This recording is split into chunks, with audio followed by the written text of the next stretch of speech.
अब आपको बताते हैं जो ग्रेटर नोएडा से खबर आ रही है उस पर नजर डालेंगे आगे बढ़ते हुए। तो ग्रेटर नोएडा अथॉरिटी पर धरना दूसरे दिन भी लगातार जारी है। नेटवर्क 10 की खबर का बड़ा असर भी यहां देखने को मिला है। आपको बता दें, देर रात सीईओ नरेंद्र भूषण और पुलिस कमिश्नर आलोक सिंह किसानों से वार्ता करने पहुंचे। रात 12 बजे से 2 बजे तक अधिकारियों के बीच में और किसानों के बीच में यह वार्ता चली है और अब से थोड़ी ही देर में फिर से वार्ता होगी। लीज बैक पॉलिसी में बदलाव को लेकर ये किसान नाराज है, जिसकी वजह से किसान अथॉरिटी गेट पर ताला जड़कर बैठे हुए हैं। सैकड़ों किसान हैं, ये सैकड़ों की तादाद में ये संख्या लगातार यहां पर दिखाई दे रही है। और इसी के साथ रात 12 बजे से 2 बजे तक जो वार्ता हुई है उसमें अभी जो यहां पर हल निकलना था वो नहीं निकल पाया और इसी के साथ अगले दौर की भी वार्ता होगी।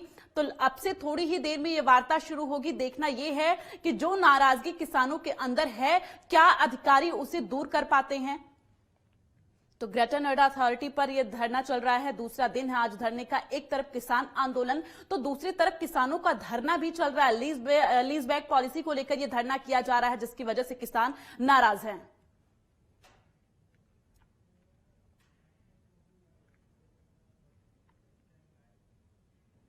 तो ज्यादा जानकारी के लिए सीधे रुख कर लेंगे। हमारे साथ संवाददाता राजकुमार चौधरी हमारे साथ लाइव जुड़ रहे हैं। राजकुमार, जिस तरह से देखा जा रहा है पिछले दिन से ही, कल से ही लगातार यहां पर किसान आक्रोशित दिखाई दे रहे। एक तरफ दिल्ली के तमाम बॉर्डरों पर किसानों का आंदोलन, तो दूसरी तरफ इस तरह से लीज बैक पॉलिसी से किसान आक्रोशित हुए हैं। एक दौर की वार्ता हो चुकी है, रात 12 बजे से 2 बजे के बीच में एक दौर की वार्ता फिर से होने वाली है। क्या कुछ अभी आपके पास जानकारी है और आगे क्या रणनीति है?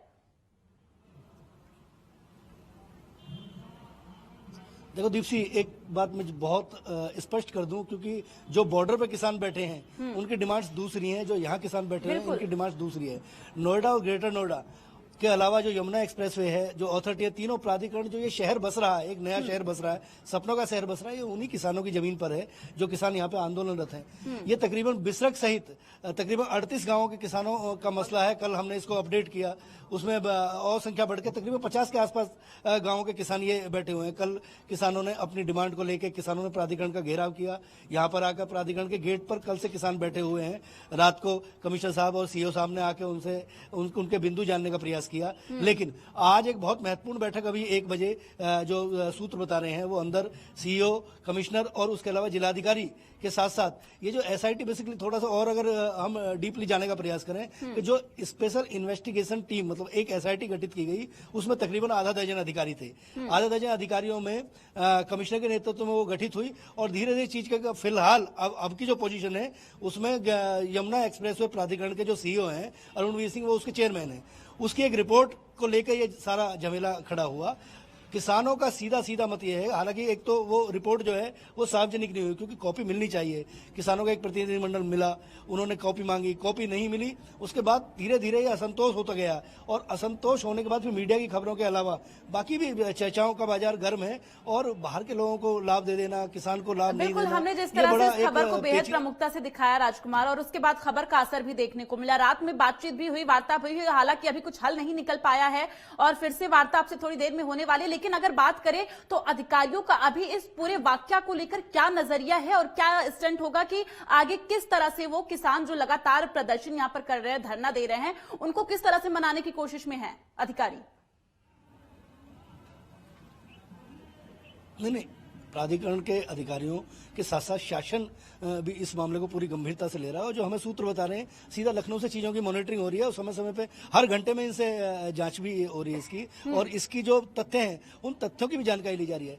अभी तक के जो फैसला हुआ है वो ये हुआ है कि अंदर से जो प्राधिकरण के अधिकारी हैं, प्राधिकरण के अधिकारी चाहते हैं कि किसान बैठे उनके साथ। 51 किसानों की एक सूची बनकर तैयार हो गई है, उस सूची को अंदर ले जाया जाएगा। मैं एक बार अपने कैमरा पर्सन से दिखाने का प्रयास करूंगा।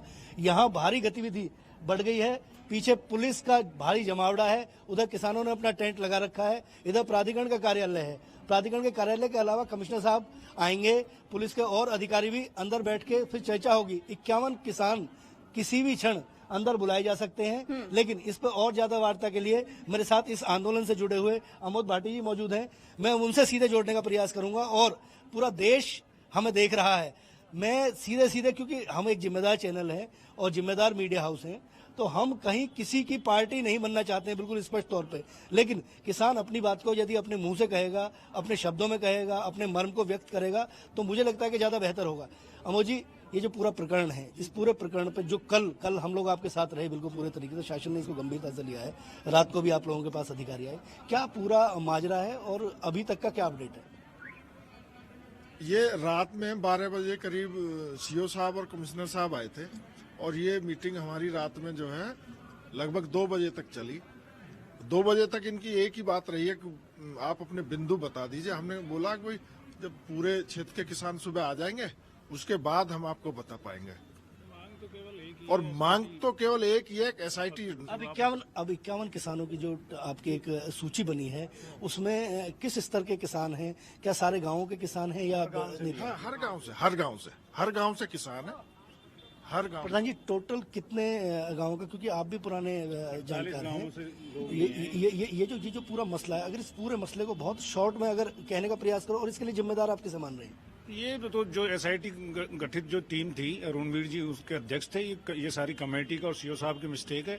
एक बात बताओ, जो बाहर के लोग हैं उनकी आबादी छोड़ी जा रही है, जो मूल किसान है उसकी आबादी काटी जा रही है। ये कौन सा कानून है भाई? जो एसआईटी में आपने जांच करी उसमें बाहर के लोगों की तो आप जमीन छोड़ रहे हो, जो मूल किसान है उसको जमीन नहीं दे रहे। चलिए राजकुमार, आगे भी आपसे अपडेट लेते रहेंगे, आप अपनी नजर बना के रखिएगा, लगातार हमारी नजर इस पे बनी रहेगी। तमाम जानकारी के लिए बहुत बहुत धन्यवाद, और लगातार अपडेट जो भी होगा वो दर्शकों तक हम पहुंचाते रहेंगे।